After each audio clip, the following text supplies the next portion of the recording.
ঢাকাতে আমরা সমাবেশ করি নাই, করেছি? চেয়ার খালি ছিল, চেয়ার খালি ছিল। কয়টা চেয়ার খালি ছিল? কেন? অদূরদর্শী, অদূরদর্শী। আমাদেরগুলো আমাদেরকে স্বীকার করতে হবে। এখন তায়রুল কাদরি নিয়ে আপনারা উঠে পড়ে লেগেছেন না? কেন করেছেন? কারণ ওইটা যেন ধামাচাপা পড়ে যায়, ওইটা নিয়ে যেন কেউ প্রশ্ন না তুলে। তায়রুল কাদরি এই দেশের জন্য কি রেলেভেন্ট ইস্যু? তায়রুল কাদরিকে তুলে সমুদ্রে নিক্ষেপ করেন, অসুবিধা আছে? তায়রুল কাদরি আপনাদেরকে চিনে না, আপনারা তায়রুল কাদরিকে চিনেন। তায়রুল কাদরি এই দেশের সমস্যা হবে কেন? কোনো সমস্যা নাই। এখানে বেটা ইনভেস্টমেন্ট হয়েছে, কারণ আহলুস সুন্নাহ ওয়াল জামাতের গ্রাউন্ড থেকে একটা আওয়াজ উঠেছে, যেই আওয়াজ ওই বাতুলতার ঘরের মধ্যে আগুন লাগিয়ে দিয়েছে। তারা চায় এই আওয়াজকে বন্ধ করে দিতে। এই আওয়াজ যদি বন্ধ করে দেওয়া যায়, আহলুস সুন্নাহ ওয়াল জামাত আগামী 100 বছর পর্যন্ত দাঁড়াতে পারবে না। দাঁড়াতে যে পারবে না, সেটা ঢাকার সমাবেশের মধ্যে পুরো বাংলাদেশের মানুষ দেখেছে। 1-1.5 হাজার মানুষ, আমাদের সমস্ত তরিকতের লোক স্টেজের মধ্যে বসা, কোনো মানুষ যায় নাই। পৃথিবীর মানুষ দেখেছে না, বাতিলরা দেখেছে না। তারা জানে এই ব্যক্তির গলার আওয়াজ বন্ধ করে দিতে পারলে আমাদের সামনের যাত্রা অনেক মসৃণ হয়ে যাবে। তারা যাকে টপ লিস্টে রেখেছে তার বিরুদ্ধে আপনারা পিছনে লেগেছে। আপনারা বেটা পিছনে লাগলেও কোনো কিছু যায় আসে না, না লাগলেও কোনো কিছু যায় আসে না। কেন? মানুষ বলবে 1.5 মানুষ। কি বলবে? 1.5 মানুষ বলে লাভ নাই, আপনি কিন্তু 1.5 মানুষ। আপনারা বুঝতে পেরেছেন? এই একটা জিনিসকে ধামাচাপা দেওয়ার জন্য তায়রুল কাদরি। আমি আসার আগে এগুলো ছিল, আমি আসার আগে জমিয়তুল ফালার বক্তব্যের আগে এগুলো ছিল। জমিয়তুল ফালা ময়দানে শুহাদায়ে কারবালা মাহফিলের ইতিহাসের মধ্যে এত মানুষ হয় নাই। বাতিলের ঘরে আগুন লেগে গেছে। কিসের কারণে এত মানুষ? সম্মানিত ভাইয়েরা, তখন আমাদের ভিতরে কিছু ভাইয়ের পেছনে এরা টাকা খরচ করেছে। যদি পরিস্থিতি বাধ্য করে একজন করে নাম বলে দেব। যদি পরিস্থিতি বাধ্য করে এমন জায়গা থেকে এমন কথা বলবো, আল্লাহ রাসূলের ইজ্জতের কসম, ঘর থেকে বের হইতে পারবেন না। ঘর থেকে বের হইতে পারবেন না। কিচেন থেকে শুরু করে বেডরুম পর্যন্ত খবর সিনার ভিতরে আছে। শুধুমাত্র সুন্নিয়তের তরুণ প্রজন্ম ফ্রাস্ট্রেটেড হবে, ভুল বুঝবে, শিক্ষিত সমাজ সুন্নিয়ত বিমুখ হবে বিদায় চুপ করে থাকাকে কখনো দুর্বলতা মনে করবেন না। আপনি যে বাদ পড়ে গেছেন সেটা সমাবেশ প্রমাণ করে দিয়েছে। আপনি যে বাদ পড়ে গেছেন, হায়া লজ্জা থাকলে চুপ করে থাকার কথা ছিল। হায়া লজ্জা থাকলে ঘর থেকে বের হওয়া বন্ধ হয়ে যাওয়া উচিত ছিল। কিন্তু একটা জিনিসকে ধামাচাপা দেওয়ার জন্য এখন দেখলাম 3 টাকার সঙ্গীত শিল্পী তাকেও দিয়ে উস্কাই দিয়েছে। ইন্না লিল্লাহ। কথা বলার ক্ষেত্রে এত নিচে নেমেছেন, যাদের ব্যাপারে বলছেন তারা যদি আপনার পীরের ব্যাপারে একই শব্দ ব্যবহার করে নিতে পারবেন, তাহলে কেন মা বাবাকে অপমান অপদস্থ করছেন? এদের পিছনে টাকা খরচ হয়েছে। নতুবা জমিয়তুল ফালা থেকে শুরু করে আজকের দিন পর্যন্ত তায়রুল কাদরির নাম নিছি। আমার 21 বছরের খেতাব, 2005 থেকে 2026, 21 বছরের খিতাবের মধ্যে আমার জানা মতে আমি 4-5টা খিতাবে হয়তো নাম নিয়েছি। 21 বছরের খিতাবের মধ্যে ইস্যু কি তায়রুল কাদরি? আমি মিনহাজুল কোরআন সেরেছি 2016 সালে। আর সম্মিলিত আহলে সুন্নাহ ওয়াল জামাতের সাধারণ সম্পাদক, উপদেষ্টা, সচিব কয়জন আছে মিনহাজুল কোরআনের? আপনি মিনহাজুল কোরআন নিয়ে সংসার করেন, আবার আরেকজনকে মিনহাজুল কোরআন বলেন। সাহস থাকলে বলে দেন সম্মিলিত আহলে সুন্নাহ ওয়াল জামাত বাতিল ঘোষণা করছি। কারণ এখানে মিনহাজুল কোরআনের লোক আব্দুল্লাহ আল মারুফ, ডক্টর আব্দুল্লাহ আল মারুফ স্যার, ছোটখাটো আলেম। আল্লামা জালালউদ্দিন আল কাদরি কি ছোটখাটো আলেম? আমি আপনাদেরকে বলে যাই, প্রত্যেক দরবারে কাসওয়াসা দরবার শরীফ থেকে ফতোয়া দিয়েছে। যেই দরবার থেকে ফতোয়া দিয়েছে তার আপন চাচাতো ভাই যিনি অনেক বড় আলেম, তিনি শাইখুল ইসলামকে মুজাদ্দেদে জামান বলে। তো আপনি এই দলে যান, আমাকে এই দলে যাইতে দেন। জামিয়ার মধ্যে জালালউদ্দিন আল কাদরি সুন্নি না? সুন্নি কিনা? আপনারা ভয় পাইতেছেন? আমার বক্তব্য শেষ, এই মেসেজগুলো দিয়ে যায়। জালালউদ্দিন আল কাদরি হুজুর সৈয়দি শাইখুল ইসলাম তাহেরুল কাদরিকে বড় আলেমের রব্বানি মনে করতেন। পারলে উস্তাদের বিরুদ্ধে একটা ফতোয়া দিয়ে দেন, পারলে উস্তাদের বিরুদ্ধে। তো এখন ফয়সালা কি? ফয়সালা ভেরি সিম্পল।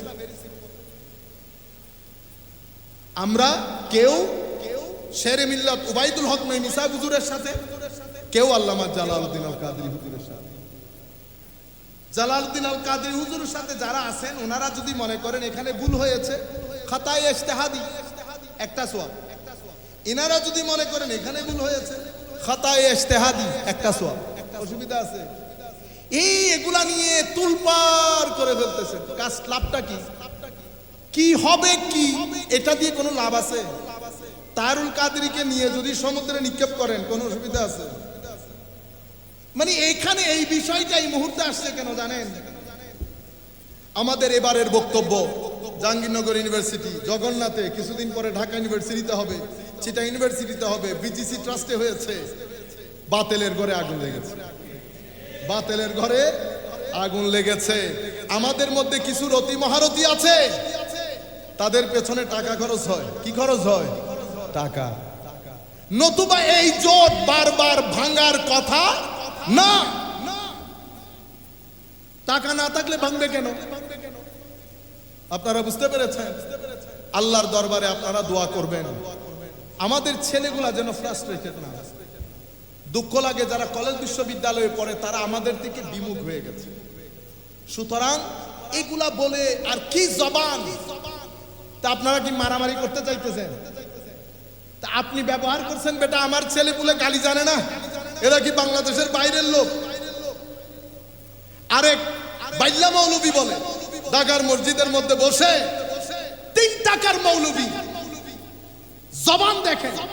তা আমাদের ছেলেগুলা কালকে যদি তোরে বলে ইন্না লিল্লাহি ওয়া ইন্না ইলাইহি, আমি প্রত্যেক রেসপেক্টিভ যারা দায়িত্বরত তাদেরকে বিনয়ের সাথে অনুরোধ করব, আপনারা হয়তো বুঝতে পারছেন না, সকালবেলা খতমে বুখারীতে যান, রাতের 10টার সময় ঘরে ফেরত আসেন খতমে বুখারী পড়ে।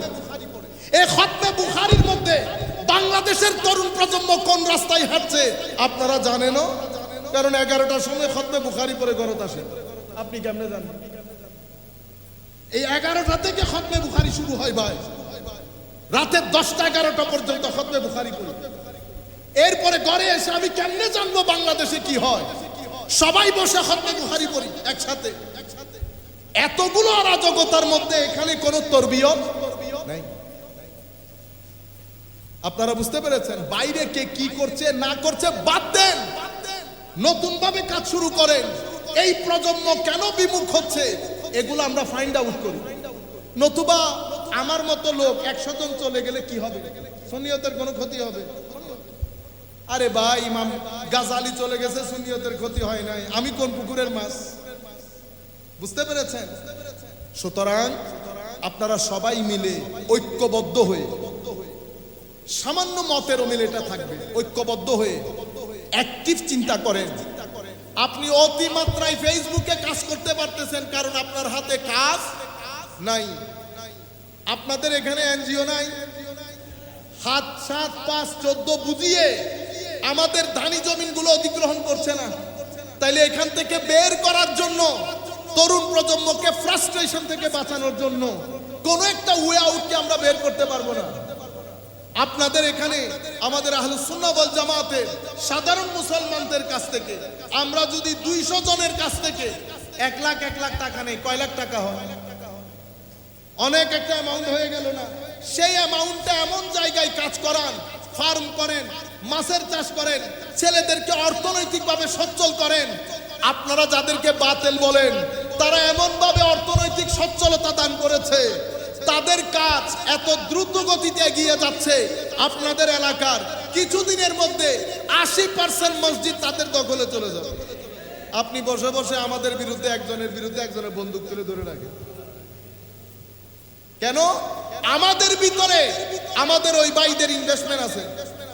আমাদের ভিতরে শুধু কাদেরই নাম লাগাইলে হবে না, কাদেরই নাম লাগাইলে, সেই জন্য আমি মাঝখানে একটা কথা বলেছি আপনাদেরকে, বাড়ি হিন্দু, বাড়িতে হিন্দু, মনে মুসলমান। শরীয়তের ইমামগণ বলছেন এই ব্যক্তি আল্লাহর দরবারে মুসলমান, মানুষের দরবারে কাফের। তুমি তারে মন্দিরে জ্বালাও, সমুদ্রে ভাসাও, আমার আল্লাহ ফেরেশতা দিয়ে তাকে কবরের ব্যবস্থা করবে, কারণ সে অন্তর থেকে মুসলমান, কোনো কারণে বলতে পারে নাই। আবার আমাদের ভিতরে কিছু লোক মুনাফিক, নামে কাদেরি। কেমনে বুঝবেন? যখন দেখবেন ক্ষণে ক্ষণে কথা তুলে আমাদের অগ্রযাত্রাকে রোধ করছে, তরুণ প্রজন্মকে ফ্রাস্ট্রেটেড করছে, বুঝতে হবে এদের পিছনে ইনভেস্টমেন্ট হয়েছে, এদের পিছনে ইনভেস্টমেন্ট হয়েছে। আমাদের সমস্যা হচ্ছে আমরা ফৌজুর, আমরা তো আসলে এই ভিডিও করি, সবার বক্তব্য দিতে হয়, বুঝতে পেরেছেন? এই কারণ আমরা তো নিউট্রাল থাকতে হয়। আমরা কি থাকতে হয়? নিউট্রাল। আসল সন্তানের পরিচয় ওইটা না, বাবার কোলে বসে মায়ের বিচার, মায়ের কোলে বসে বাবার বিচার। সম্মানিত উপস্থিতি, কাজেই ছেলেদেরকে ফ্রাস্ট্রেশন থেকে বাঁচাতে হবে। ব্যবসা করেন, একটা দোকান হলেও খুলেন, কর্জে হাসানা আমাদের ছেলেদেরকে, যাদের কাছে এক্সট্রা টাকা আছে 50,000 টাকা কর্জে হাসানা দেন। এমন একটা মুনাফিকের জমানায় এসেছি, টাকা নেওয়ার সময় আমরা কত কাকুতি মিনতি করি, টাকা দিয়ে গেলে ইন্না লিল্লাহি ওয়া ইন্না ইলাইহি ইন্না লিল্লাহি।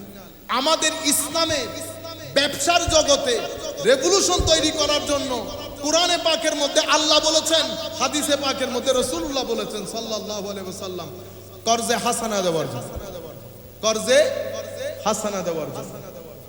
ইন্নাল মুসাদ্দিকিনা ওয়াল মুসাদ্দিকাত ওয়া আকরাদুল্লাহ কারদান হাসানা ফায়ুদাআফু লাহুম আজরান কারীমা। আমার আল্লাহ কর্জে হাসানা দিতে বলেছেন। আমার কাছে 10 লাখ টাকা পড়ে আছে, আমি জানি আমার এই ভাইকে 1 লাখ টাকা দিলে ব্যবসা হয়। আপনারা বেটা এগুলা মৌলিক কথা, পেটে ভাত না থাকলে আপনি দিন ধর্মের কাজ কি করে করবেন?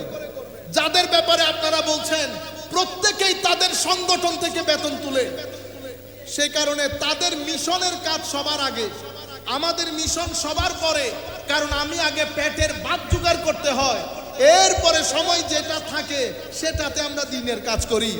একজনে দিনের কাজ করে 1 ঘন্টা, আরেকজনে দিনের কাজ করে 12 ঘন্টা, কে আগায় যাবে? ও ভাই, আপনি মাত্র যাত্রা শুরু করেছেন, আপনি ঘাটে পৌঁছতে পৌঁছতে সে তো ঢাকায় পৌঁছে কাতার পৌঁছে গেছে। আপনারা বুঝতে পেরেছেন? আমরা এশকের কথা শুনে চলে যাই, আপনি বাসার মধ্যে গিয়ে ভাত খাবেন কিভাবে? এই জন্য আমার নবী সাল্লাল্লাহু আলাইহি ওয়াসাল্লাম সাহাবায়ে কেরামের মধ্যে ভ্রাতৃত্বের বন্ধনে তাদেরকে আবদ্ধ করে আমার নবী প্রথমে ফাইনান্সিয়াল ক্রাইসিসকে খতম করেছেন। সাহাবায়ে কেরামের মধ্যে ফাইনান্সিয়াল ক্রাইসিস খতম করেছেন। মদিনা শরীফ, মক্কা শরীফ থেকে যে সমস্ত সাহাবীরা এসেছেন, প্রত্যেক সাহাবীকে মদিনা শরীফের কোনো না কোনো সাহাবীর ঘরে অ্যাকোমোডেট করে আগে ফাইনান্সিয়াল ক্রাইসিস আমার নবী খতম করেছেন। নতুবা সাহাবায়ে কেরাম কি মিশনের কাজ করতে পারবে? এনজিও গুলা এসে ছোট ছোট সামান্য টাকা দিয়ে পুরা এই এলাকার গরিব এলাকার মেহনতি গোষ্ঠী এলাকার জায়গা সম্পত্তিগুলা লাঠে তুলতেছে। আমাদের কিছু করার নাই, অনেক কিছু করার আছে। ছেলেদেরকে নিয়ে বসেন, ব্রেইন খাটান, কি কি করা যায়। আপনি 1 বার বসবেন, 2 বার বসবেন, 3 বারের মধ্যে আমার আল্লাহ ইলম ও হিকমতের দরজা খুলে দেবেন। দেখবেন অনেক জিনিস বুঝে আসছে, কর্মে পরিণত করেন, টাকা পয়সা তুলে এটার একটা ইনভেস্টমেন্ট হয়। আপনারা আপনাদের ছেলেদেরকে ফাইনান্সিয়ালি কাজে লাগান, নতুবা আগামী 10 বছর পরে আমাদের ছেলেদেরকে টর্চ লাইট নিয়ে খুঁজতে বের হইতে হবে, আছে কিনা?